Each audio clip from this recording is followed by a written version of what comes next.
So what we're going to do now is a little bit of a walk around, essentially emulating the pre-flight check that a pilot would do before taking off in a MiG-15. So you approach the aircraft from the front, you check the general alignment of the wings, that nothing is wrong there. You check the cover on top, whether it's properly latched. You check that the camera is not obstructed. Obviously, the intake should be clear. You then move around to the starboard side. You check the gear. You make sure that the tire pressure is correct. You look that there is no leaks in the hydraulics. Nothing is, obviously broken. Check the covers as well. Once you're satisfied with that, you move on. Check the antenna. Check that the boundary layers are good. This little pin that's sticking out of the wing, that actually shows you that the that the gear is deployed. It's a nice little indication for the pilot should the instrument in the cockpit fail. He can just look outside and he sees whether the gear is deployed or not. In any case, we move further along, making sure that all the covers are closed. The pitot tube should at that point also be cleared. So usually there's a cover. This can now be taken off. Move along the wing. Nothing's obstructing the navigational light on the starboard wing. Moving forward, making sure that the wing is nice and clear. You then have the ailerons. You make sure that there is good movement on those. Nothing is obstructing them. Same thing with the flaps. They're obviously now retracted as they would also be on pre-flight check. You just make sure there is no obstruction, nothing covering maybe the aileron together with the flaps.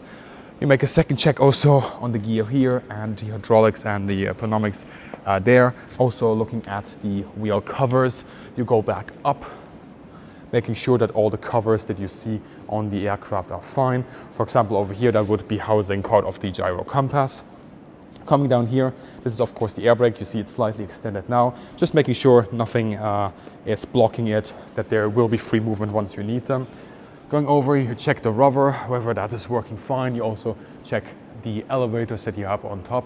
Just making sure, again, free movement, nothing is obstructing those. You go further on, make sure that the engine outlet is clear. Second air brake, this time on the port side, make sure that that is fine as well. Cover, just checking those again. Making sure then that the flaps and the ailerons on this wing are also properly moving.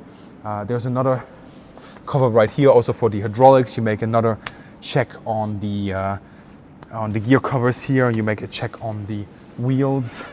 Again, tire pressures are properly, nothing is leaking, nothing is broken. So we go further along the wing, just general inspection. Again, navigational guides must be clear. A little bit of acrobatics now as we go below the wing of the Canadair Sabre. Watch the pitot tube here. And we move up, we look here. You can actually see here how the entry blockages are for the canopy. Anyway, we move up front again. At this point, we would also look at the cannons, make sure that any blockages of them are taken off. Sometimes also the ground crew takes that off just before takeoff. Since this is a UTI MiG-15, you only see one port installed gun right there. And that's essentially our pre-flight check completed. At this point, I can board the aircraft, start up with the sequence, make sure that the ground crew is obviously giving me an assistance there, and off I go.